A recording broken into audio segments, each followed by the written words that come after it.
And now... Hey, Rocky, watch me pull a rabbit out of my hat. But that trick never worked. This time for sure. Presto! Well, I'm getting close. And now it's time for another special feature.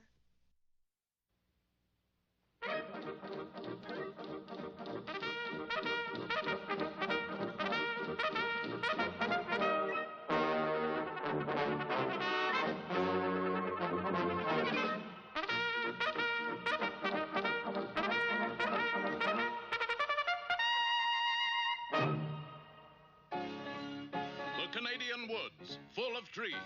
Trees, a major source of income for both Canada and Joyce Kilmer. Also, dogs' best friend. The tallest trees in Canada were to be found on Mount Up, a fir-clad pinnacle that stretched itself skyward 63 feet below sea level. Just down from Mount Up was a vast sprawling lumber camp consisting of 400 lumberjacks and a jackknife. You are now looking at Red Wood, Canada's wealthiest woodman who spares no tree in supplying the demands of a wood-hungry world. Sicily is running low on toothpicks. We gotta get out 5 million by sundown. To the forest, man! That call sent every man to the tree of his choice. Up they went, but before they could begin cutting, a very strange thing happened. Do you smell anything, boss? Just a little wood smoke. The cook must be burning something. The cook was burning all right, so was the cookhouse and all of Mount Up. There's a firebug loose. Not a fire bug, a fire bear.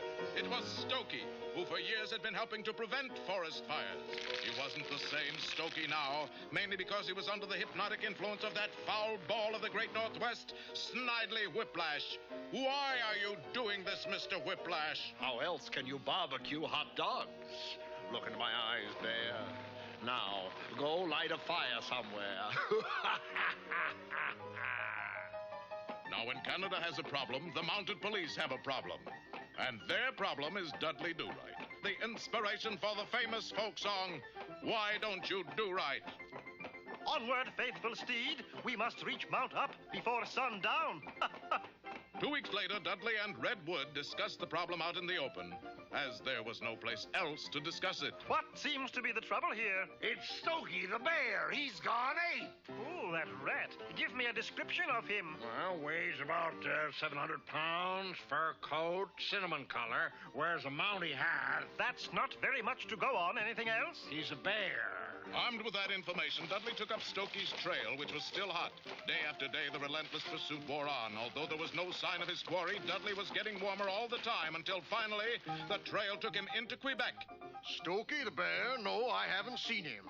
Well, I have reason to believe he is in your midst. I'll check on it. Fireman, fall in!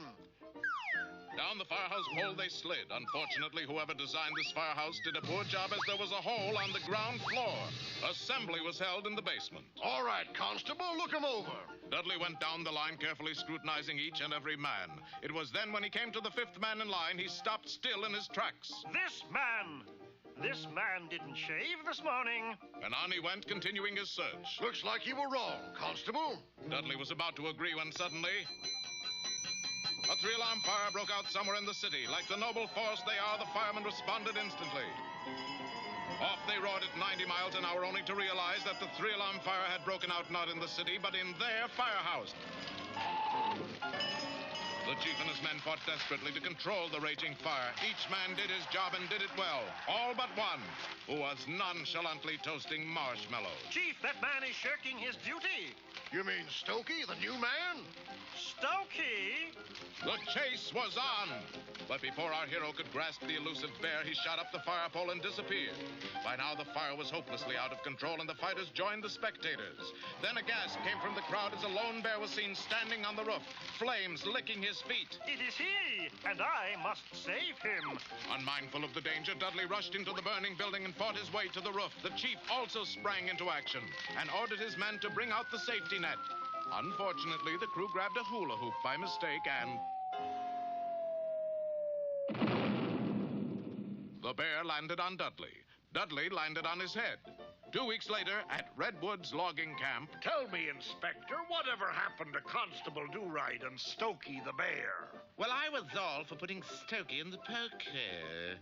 But Do-Right felt a change of scenery and some home cooking would do him more good, so he took him to stay with some friends of his in Chicago.